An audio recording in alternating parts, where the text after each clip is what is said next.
Bismillahirrahmanirrahim. Allahumma shalli ala sayyidina Muhammad al-Fatih lima ughliq wal khatim lima sabaq nasiril haq bil haq wal hadi ila siratikal mustaqim wa ala alihi wa sahbihi haqqa qadrihi wa miqdarihi al-azim. Bismillahirrahmanirrahim. Alhamdulillahirabbil alamin wassalatu wassalamu ala asrafil anbiya'i wal mursalin sayyidina maulana Muhammadin wa ala alihi wa sahbihi ajma'in. Rabbi shrah li sadri wa yassir li amri wa hlul 'uqdatam min lisani yafqahu qawli. Subhanallah, alhamdulillah, wa la ilaha illallah, Allahu akbar, wa la hawla wa la quwwata illa billahil aliyyil azim. Bismillahirrahmanirrahim. Qala al-musannif rahimahullahu ta'ala wa nafa'ana bihi wa bi 'ulumihi wa bi 'ulumikum fid dharain amin. Ila anggal faslun syurudul qudwah ahada asyara. Syarat-syaratnya menjadi makmum itu ada 11. Yang pertama, an la ya'lama butlana salati imamihi bi hadatsin aw ghairihi. Hendaknya dia itu tidak mengetahui kebatalan salatnya imam dengan berhadas atau yang lainnya. Kalau si makmum ini mengetahui si imamnya batal, maka udah nggak boleh lagi mengikuti imam itu.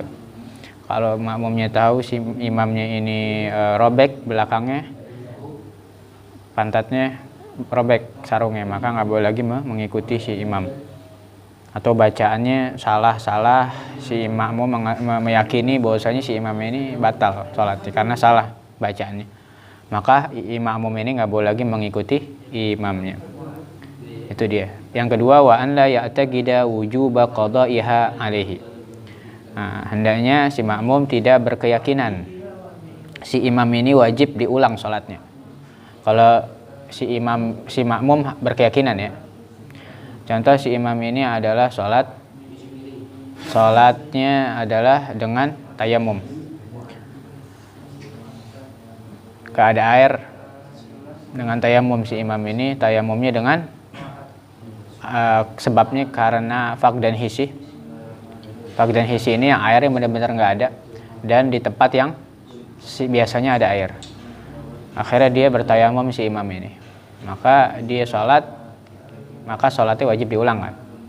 Si makmum datang, nah si makmum ini yakin, wah ini tadi tayamum nih orang, nah, dengan keyakinan ya. Maka si makmum ini nggak boleh bermakmum sama si orang ini, imam. Sebab si makmum ini sempurna dia, karena wudhunya ada, dia keburu dapat air, wudhu ya, dengan air.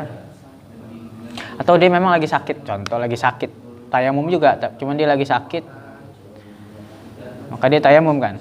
Orang yang sakit tayamumnya nggak wajib diulang. Maka orang yang nggak wajib diulang sholatnya yaitu orang yang sempurna, nggak boleh bermakmum sama orang yang sholatnya wajib diulang yang tidak sempurna. Kalau yakin ya si makmum ini. Tapi kalau nggak yakin ya dia baru datang misalkan, nggak tahu, dia bertayamum nggak tahu, mungkin karena sakit atau apa. Dia tahu mungkin tayamum tapi nggak tahu sebabnya apa. Nggak yakin, maka boleh-boleh aja. Tapi kalau udah yakin banget, wah ini sholat yang wajib diulang, maka tidak boleh bermakmum. Tapi kalau sama-sama wajib diulang, satu jamaah, yang ini wajib diulang, ya karena nggak ada air dan karena biasa di tempat yang nggak ada air. Si makmum juga sama seperti imam alasannya, maka itu satu jamaah, maka boleh bermakmum sama dia. Kemudian wa an la yakuna makmuman, tidak boleh makmum ini bermakmum dengan makmum. Ada perempuan datang, dia sholat agak jauh di belakang. Ya, dia mau sholat di depan ini ada 2 orang laki-laki jamaah, dia mau bareng, tapi dia bingung mana imamnya mana makmumnya. Antara yang depan sama yang belakang hampir sama. Maka gimana, dia nggak boleh bermakmum karena belum jelas yang mana imam mana makmum. Ya. Pokoknya nggak boleh bermakmum dengan makmum. Kemudian wala umiyan, dan tidak boleh bermakmum dengan orang yang ummi. Ummi ini orang yang tidak bisa baca Fatihah. Kalau dalam permasalahan baca-membaca, ummi ini adalah orang yang tidak bisa baca. Tapi kalau dalam masalah sholat, ummi ini adalah orang yang tidak benar bacaan Fatihahnya. Kaidahnya gimana? Orang ya, si qori itu tidak boleh bermakmum dengan ummi. Qori itu apa sih qori? Qori kebalikan daripada ummi. Kalau qori dia yang bisa baca Fatihah. Kalau ummi yang tidak bisa baca Fatihah. Nah, kaidahnya qori tidak boleh bermakmum dengan ummi. Ummi ini orang yang tidak bisa baca Fatihah. Si ummi ini yang tidak bisa baca Fatihah, ya dia bukan sengaja ya. Kalau sengaja berdosa haram. Dia tidak sengaja, memang dia tidak bisa membaca. Lidahnya udah seperti itu. Tidak bisa. Qaf jadi kaf, tidak bisa. Dan maksudnya ummi ini ya, yang merubah makna ya. Yang berubah makna daripada bacaan Fatihah itu. Kalau yang bukan berubah makna bukan disebut ummi. Cuman kayak cadel-cadel dikit bukan disebut ummi. Ini yang bisa yang merubah makna. Dia memang sudah seperti itu bacaannya. Bagi si ummi sendiri, bagi orang ini nih, si ummi, dia sah sholatnya. Dia sendiri ya, bagi dia sendiri sah sholatnya. Karena memang aslinya udah kayak begitu, nggak dibuat-buat, maka sah. Nah sekarang bagi makmum gimana? Nah, ada dua. Kalau si makmum berkeyakinan imamnya ini tidak sah, maka makmumnya menjadi tidak sah. Tapi kalau si makmum ini berkeyakinan si imam ini sah, maka si makmum menjadi sah. Nah, contoh, si makmum kenapa bisa berkeyakinan sah? Mungkin makmum udah tahu, oh memang dia bacanya seperti itu. Dan si makmum ini tahu kalau si imam ini memang sah dia sholatnya karena udah seperti itu. Maka makmum berkeyakinan menjadi sah sholatnya. Ya, berkeyakinan sah maka menjadi sah sholat. Ya. Pokoknya mengikuti kaidah apa? Al-ibrah bi'tiqadil ma'mum la bi'tiqadil imam. Yang dianggap itu keyakinan makmum, bukan keyakinan imam. Kalau makmum berkeyakinan sah sholat imam, maka menjadi sah. Kalau si makmum berkeyakinan tidak sah si imam, maka si makmum menjadi tidak sah. Kemudian wa an la yataqaddama ala imamihi fil mauqif. Makmum enggak boleh mendahului imam fil mauqif di dalam tempat. Jadi harus membelakangi sedikit. Kalau lebih batal sholatnya. Kalau sejajar batal sholatnya. Jadi harus mundur dikit. Ya. Nah, jaraknya seberapa? Ya, yang dihitung, yang dilihat adalah tumitnya si makmum ya. Tumitnya makmum agak ke belakang sedikit dari imam ketika berdiri. Jadi yang dilihat pas berdiri bukan sujud. Dan kalau duduk adalah bagian pinggulnya makmum di belakang daripada imam. Jadi yang dilihat tumit. Walaupun kalau jarinya agak panjang dikit nggak dilihat. Kalau tumitnya udah agak ke belakang daripada makmum sah, daripada imam sah. Dan pinggul juga begitu. Walaupun dengkulnya lebih panjang sedikit nggak dianggap. Yang penting pinggul belakang udah agak mundur daripada imam maka sah. Kan kalau sholat berdua itu begitu. Ya, agak berdekatan. Ini adalah fadilah. Kalau mau mendapatkan fadilah jamaah seperti itu. Makmumnya cuma satu kan. Jadi imam makmum berdua doang, berdekatan jadi. Supaya mendapatkan fadilah jamaah, si makmum ini berada di sebelah kanan imam. Jangan sebelah kiri. Kalau sebelah kiri maka tidak mendapatkan fadilah jamaah. Maka kalau ada makmum yang langsung datang ke sebelah kiri, tarik aja. Ke sebelah kanan supaya bisa mendapatkan fadilah jamaah. Paham?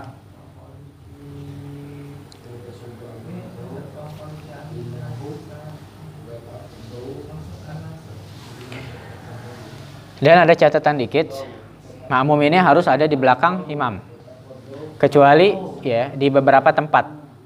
Yang pertama ketika sholat di Masjidil Haram. Kalau sholat di Masjidil Haram yaitu di Ka'bah, ya maka ini syarat ini tidak berlaku. Maksudnya apa tidak berlaku? Ya karena di Ka'bah itu kiblatnya itu di 4 sisi, ya semuanya barat, timur, selatan, utara. Maka kalau si imamnya di barat, ya ngadep ke barat, adalah si makmum ada yang ngadep timur, ya kebalikannya. Contoh si imam jarak ke Ka'bah itu 10 cm. Si makmum cuma 5 cm di sana sebelah timur. Gimana? Kan lebih duluan lebih dekatan makmum ke Ka'bah. Maka ini nggak apa-apa, sah. Ya. Begitu juga di sebelah selatan misalkan lebih dekat, maka nggak apa-apa. Di sebelah utara juga. Yang nggak boleh itu sama-sama menghadap barat. Si imam menghadap barat, si makmum menghadap barat. Maka di sini tidak boleh mendahului daripada imam, melebihi daripada imam, harus di belakang imam. Dan yang kedua, ketika di dalam Ka'bah. Kalau di dalam Ka'bah juga nggak apa-apa. Nggak harus di belakang makmum itu. Mau berbalik arah, si imam ngadep ke barat, si makmum ngadep ke timur misalkan. Boleh. Imam ngadep ke barat, makmum ngadep ke selatan misalkan, boleh. Si imam ngadep ke barat, si makmum ngadep, pokoknya boleh. Nggak ada peraturan di situ. Nah, kecuali kalau emang sama-sama ngadep ke barat. Sama-sama ngadep ke barat, maka si makmum harus di belakang imam. Jadi di dua tempat itu. Kemudian sebelum lanjut ke yang syarat yang lain, ada catatan dikit tambahan lagi untuk imam perempuan. Ya kan? Untuk imam perempuan itu bagaimana softnya yang baik? Ya. Nah, di sini fa imamuhunna wastahunna astar. Kalau imamnya perempuan, dia di softnya itu sejajar dengan soft awal.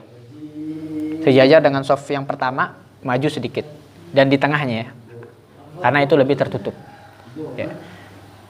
Nggak maju kayak laki-laki, cuman sejajar dengan soft awal, maju sedikit. Itu untuk perempuan agar mendapatkan fadilah jamaah. Kalau maju ke depan sedikit, sah gak sholatnya? Sah, cuman nggak mendapatkan fadilah jamaah. Jadi harus lebih maju aja sedikit sesuai dengan soft awalnya itu. Kemudian di dalam sholat juga aneh tambahin lagi ada sutratul mushalla. Apa sutrah? Sutrah ya. Yang harus disutrah ketika jamaah, yang disunnahkan dipakai sutrah itu hanya imam pakai sutrah. Kalau yang di lapangan ya, nggak ada kayak gini. Kalau ini udah ada tembok, ini udah sutrah ada, cukup. Ya. Kalau di lapangan maka pakai sutrah imam. Si imam menjadi sutrah bagi makmum shaf awal. Makmum shaf awal menjadi sutrah bagi shaf yang kedua. Begitu selanjutnya. Yang kedua bagi yang ketiga, ketiga bagi yang keempat. Maka ini sutrah ya, sunnah. Maka kemudian ada lagi catatan, shaf kedua ini antara shaf pertama sama shaf kedua itu jaraknya seberapa? Jaraknya adalah 3 dhira. 1 dhira 40 cm.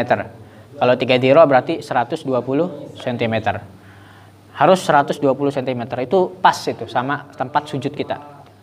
120 cm. Kecuali kalau ada hajat boleh. Dia lebih tinggi orangnya. Agar mundur dikit nggak apa-apa karena ada hajat. Atau memang di shaf kedua di situ ada najis misalkan tai kucing atau apa, atau kencing apa. Maka yang shaf 2 dia agak mundur sedikit. Itu tidak apa-apa karena ada hajat, ada najis di situ. Tapi kalau dia mundur sedikit, dianjurkan menggunakan sutroh lagi. Di shaf kedua dipakai sutroh lagi. Nah, supaya nggak hilang daripada fadilah jamaahnya. Pakai lagi sutrohnya. Ini aturannya harus diingat, difaham. Jika berjamaah seperti apa supaya kita tidak hilang daripada mendapatkan fadilah jamaah. Dan sutroh apa? Bisa pakai apa aja? Bisa pakai apa? Bisa pakai tiang, tembok, bisa pakai tombak ditancapkan ya, bisa pakai meja, bangku, apa aja pokoknya benda, tas ditumpukin, pakaian ditumpukin. Ya. Maka kalau kita tidak mendapatkan benda apapun, jalan terakhir yaitu dengan digaris. Kita gariskan. Ya, supaya orang tahu ada tandanya. Pakai sutroh. Atau kalau ada sejadah, itu cukup udah. Sejadah menjadi sutroh bagi kita. Tapi sejadah ini adalah jalan terakhir. Kalau udah nggak ada benda apa-apa, baru pakai sejadah.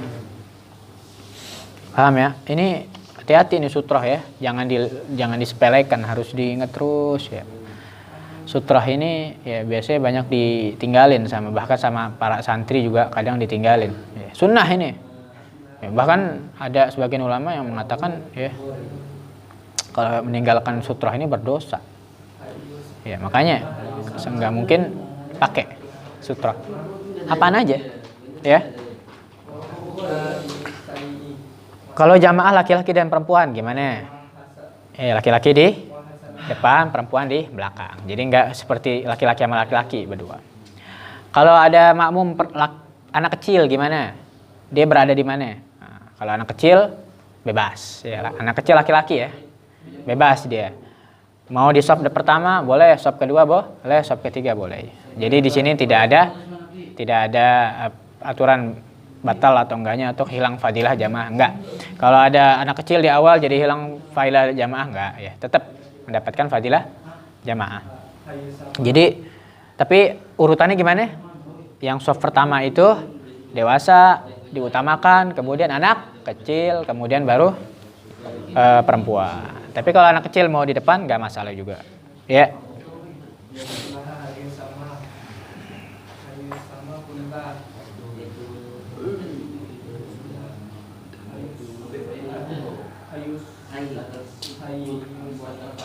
Dan ada lagi catatan, ya, yang di belakang imam itu harus orang dewasa dan kalau bisa yang faham fikih, faham ilmu. Kenapa? Karena kalau nanti kita kan nggak tahu imamnya batal, jadi ada pengganti. Jangan anak kecil, kalau bisa dewasa yang faham.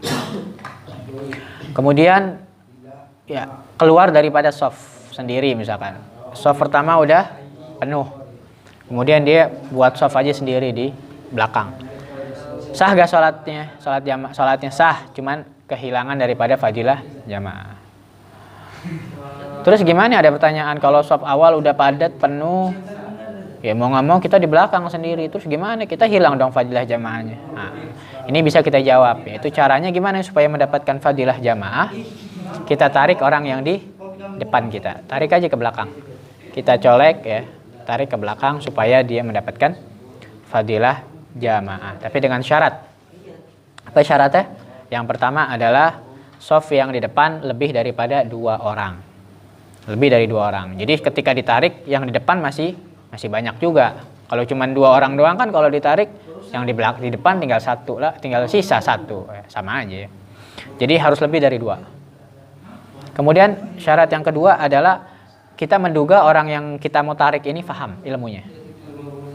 Ya, kalau nggak paham berabe juga. Ketika kita tarik, nih apaan sih narik-narik? Maksudnya suruh mundur, dia nggak paham, gitu kan. Makanya harus orang yang paham. Kita duga, oh dia orang punya ilmu ini. Paham. Nah kayak kita ini kan udah tahu ilmu, insya Allah kalau ente minta tarik ke belakang, insya Allah paham. Ini syarat yang kedua. Syarat yang ketiga menariknya waktu berdiri. Jadi ketika berdiri baru colek ke belakang. Jadi kalau ketika kita datang itu ketika waktu sujud, ikut aja dulu sama imam sujud, ya duduk di antara 2 sujud kemudian berdiri. Habis berdiri baru kita colek yang di depan untuk ke belakang, kita tarik sedikit untuk ke belakang. Nah, maka tetap kita masih mendapatkan fadilah jamaah. Dan kemudian syarat yang keempat, menariknya setelah takbiratul ihram. Jadi kita takbiratul ihram dulu, Allahu Akbar, baru kita tarik. Kenapa? Karena kalau belum takbiratul ihram belum termasuk daripada keluarga jamaah. Kalau udah takbiratul ihram, maka dipastikan ya kita benar udah sholat ini. Dan yang mau ditarik itu kalau belum takbiratul ihram jangan mau ikut ya. Takutnya ntar dia batal duluan atau nggak jadi sholat. Udah mundur tapi nggak jadi sholat kan. Gimana jadi? Dan kemudian kalau ada lagi jamaah yang datang misalkan. Ketika kita tarik ya, ada jamaah lagi yang datang, baru datang, masuk ke dalam. Maka yang di belakang maju lagi ke depan. Maju lagi ke depan, isi lagi sofe yang tadi kosong. Soalnya ini udah ada teman, udah ada jamaah lagi baru masuk. Ini caranya begini ya, supaya mendapatkan fadilah jamaah. Ada cara-caranya ketika kita berjamaah itu sholat. Kemudian yang keenam, wa an ya'laman tiqala imamahu ya. An ya'laman tiqalat imamihi. Mengetahui perpindahan imam. Mengetahui perpindahan imam. Ngerti kita imam itu pindah dari ruku ke sujud, dari sujud ke duduk, di antara 2 sujud ke sujud lagi, ngerti. Dan kita mengetahui perpindahan imam itu nggak harus ngelihat imam. Ya. Yang pertama apa kemarin? Yang pertama adalah harus pertama melihat langsung imam. Untuk mengetahui perpindahan imam dengan melihat imam langsung. Atau yang kedua dengan kita melihat orang yang melihat imam. Atau melihat orang yang melihat orang yang melihat imam. Dan yang ketiga adalah nggak harus melihat, dengan mendengar suara imam juga bisa. Mendengar suara imam. Atau kalau nggak mendengar suara imam, mendengar mubalik, yaitu pengantar imam, ya, pembantu imam adalah mubalik. Penyampai suara itu dari imam, biasanya agak dikencengin dia suaranya. Boleh. Atau kita mengikutin orang di luar, orang lagi nongkrong di sini, nggak ikut jamaah sama kita, cuma jadi mubalik. Ya, penyampai suara imam. Imam misalkan ruku, Allahu Akbar, si ini orang yang nongkrong ngomong Allahu Akbar, ngomong. Terus kita ikutin, boleh aja, sah juga. Yang penting mubaliknya mau yang ketika jamaah bareng sama kita atau di luar jamaah juga nggak apa-apa, sah. Tapi hati-hati ya kalau yang di dalam jamaah jadi mubalik. Kalau niatnya cuma jadi mubalik, penyampai aja, batal sholatnya. Kalau niatnya itu doang batal, maka sehendaknya niatnya cuma harus antara dua. Yang pertama niatnya cuma hanya ingin berzikir aja, dikerasin itu ingin berzikir. Atau kalau emang nggak bisa, niatnya dicampur. Dia jadi mubalik juga, penyampai, ngasih tahu orang, dan untuk berzikir juga. Kalau ada niat dua ini maka tidak menjadikan sholat batal, ya, sah sholatnya. Soalnya kalau jadi mubalik biasanya niatnya untuk menyampai orang, memberitahu orang kan nggak bakal bisa dihilangin kan. Memang jadi mubalik niatnya untuk itu supaya orang tahu. Makanya ditambah lagi juga untuk berzikir, maka tidak menjadi batal sholatnya. Ya, masalah mendengar suara imam ini gimana? Seberapa jauh itu jaraknya? Mendengar imam atau mendengar mubalik, seberapa jauh itu jaraknya? Kalau di dalam masjid, ya, di mana aja? Ya, mau di sini, mau di belakang, mau di misalkan lantai 2 di atas. Misalkan kita sholat cuman berdua doang nih. Nggak harus kalau mau sah ya. Ini kita bahas tentang masalah sah di dalam sholat. Nggak harus deketan sama imam. Oke, mau imamnya di depan, kita di belakang soalnya ujung, ya, sah gak sholatnya? Sah. Ya. Dengan syarat ada jalan normal untuk ke imam. Maksudnya jalan normal apa? Ya jalan ada pintunya, jalan normal sampai ke imam. Mau di pintunya mau ditutup nggak masalah, yang penting ada jalan normal. Dan juga mau berbalik arah juga nggak masalah. Misalkan kita sholat di atas, imam di bawah, kita di atas. Ada gak jalan normal untuk ke imam? Ada, lewat tangga bisa, ya, sampai ke imam. Itu berbalik gak? Berbalik. Walaupun berbalik juga nggak apa-apa. Sah. Walaupun yang penting tangganya masih di dalam masjid ya. Kalau tangganya udah di luar masjid nggak boleh. Kan biasanya ada masjid yang tangganya di luar, nah itu nggak boleh. Jadi harus semuanya masih di dalam masjid. Kalau di dalam masjid nggak masalah itu. Cuman syaratnya satu aja dah, yang penting ada jalan buat ke imam. Mau ditutup jalannya itu, pintunya masih ditutup nggak apa-apa. Mau berbalik arah juga nggak apa-apa. Lebih gampang tuh kalau di masjid. Sah gak sholatnya? Sah. Cuman nggak dapat fadilah jamaah, itu doang. Dan makruh. Nggak dapat fadilah jamaah, makruh ini. Makanya ada kaidah apa ya kemarin? Apa-apa yang makruh di dalam sholat maka itu menghilangkan jamaah, fadilah jamaah. Sah sholatnya cuman menghilangkan fadilah jamaah. Kalau di luar masjid gimana? Nah, di luar masjid beda ya. Di luar masjid dia jaraknya ada yang mengatakan 300 dhira. 300 dhira. 300 dhira. Kira-kira gitu ya. Satu dhiranya 40 cm. Kalau 300 dhira berarti berapa? 12.000 cm. Ya. 12.000 cm itu. Ya. Jaraknya. Dan kalau di luar gimana? Di luar yang penting ada jalan normal juga, ada jalan normal ke imam. Cuman nggak boleh ditutup jalan normalnya itu. Harus ada jalan kesambung sampai ke imam. Dan tidak boleh berbalik arah. Ya, berbalik arah nggak boleh. Makanya kayak di musolah ini kan musolah nih. Kalau tingkat 2 tingkat ini nggak boleh, nggak sah. Imam di bawah, makmum di atas. Di musolah ya, makmum di atas mau sholat. Kan kalau sholat makmuman harus apa? Kalau di luar masjid harus ada jalan normal untuk sampai ke imam tanpa harus berbalik arah dan tanpa harus dan nggak boleh ditutup pintunya. Kalau di musola kan pasti otomatis kalau di atas mau ke imam gimana? Berbalik arah kan, ke bawah turun. Maka ini nggak boleh, nggak sah.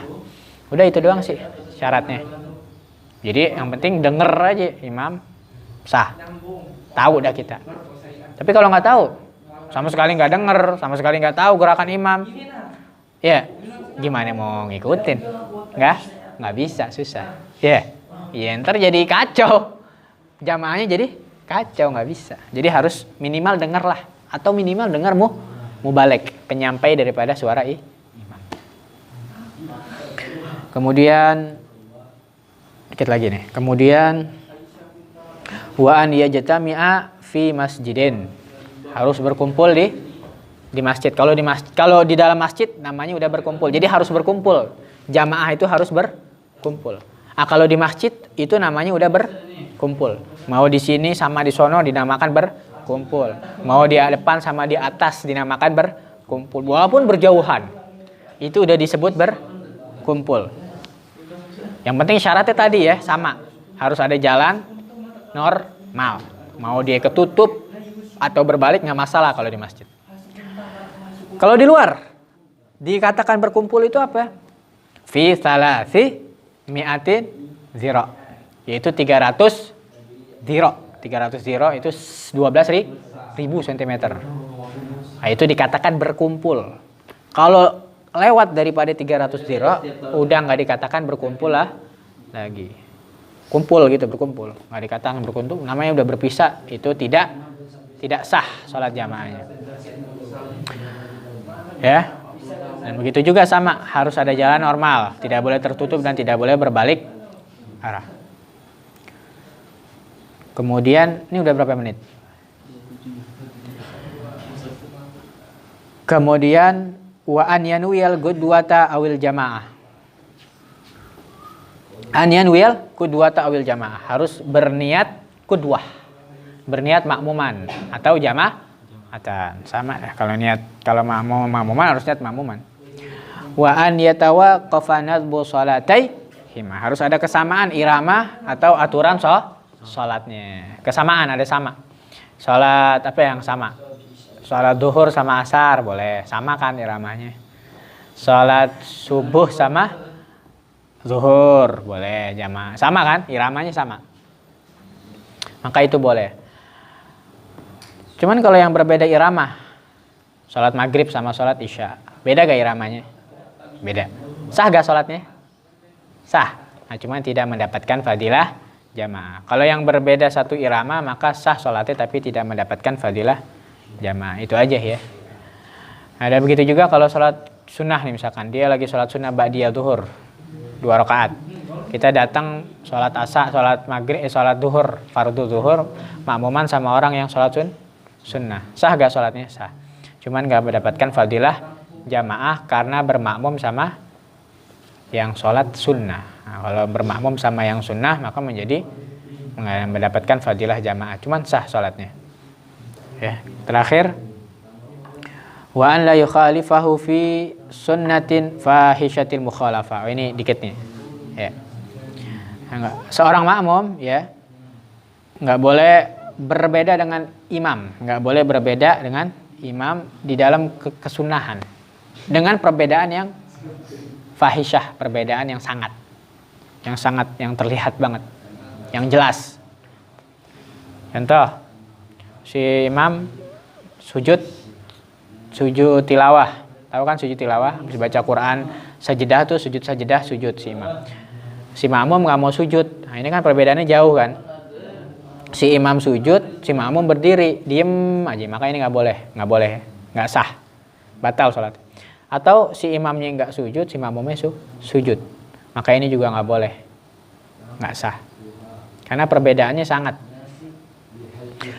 Ada sunnah ya, contoh seperti tadi tahiyat nih, tahiyat ini sholat apa? Sunnah bukan? Tahiyat awal, sunnah ya, sunnah abad dia. Kemudian kunut sunnah apa? Abad juga, sama-sama sunnah abad. Nah, sekarang ada imam, dia lupa tasyahud langsung berdiri. Ada lagi imam lupa baca kunut, langsung sujud. Nah sekarang si imam ini gimana? Imam ini ingat. Ya. Sekarang kita lihat kasus yang pertama. Ketika si imam ini lupa tasyahud, maka si makmum ini udah nggak sunnah lagi untuk tasyahud awal. Walaupun ingat, kenapa? Karena perbedaannya jauh. Si imamnya udah berdiri, si makmumnya gimana? Ingat nih tasyahud, maka nggak perlu disunahkan lagi tasyahud, langsung aja berdiri. Tapi kalau kunut, si imam lupa kunut, langsung sujud, maka si makmum gimana? Lu ingat nih kunut. Nah, maka ini masih disunahkan untuk kunut. Ya. Kunut aja dulu, habis itu baru sujud. Kenapa?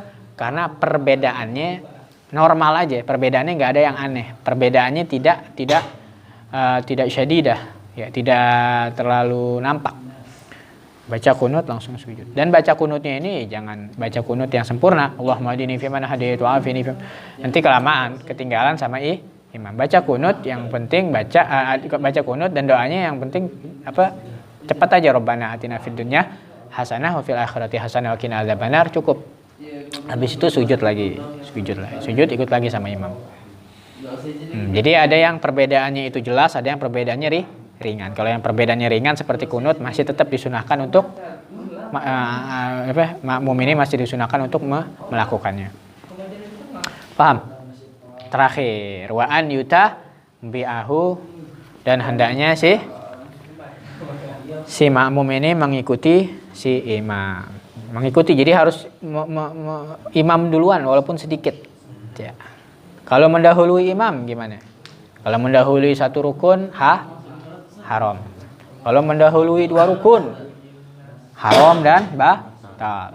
Kalau menyamai imam maka makruh, menghilangkan pahala jamaah. Ya, mau dalam masalah tempat, ya, masalah pekerjaan, masalah bacaan, pokoknya harus mendahului, harus imam dulu baru makmum. Jadi ada kalau kita mendahului itu ada yang membatalkan sholat, dan kalau kita mendahului imam ada yang memakruhkan sholat, menghilangkan fadilah jamaah. Kalau yang membatalkan sholat contoh seperti kita mendahului lebih depan softnya, maju, itu menjadi batal, di tempat. Kalau pekerjaan itu tadi ya, melebihi daripada dua rukun menjadi batal. Ada yang menjadikan takbiratul ihram misalkan sama imam, batal juga. Salam sama imam juga batal.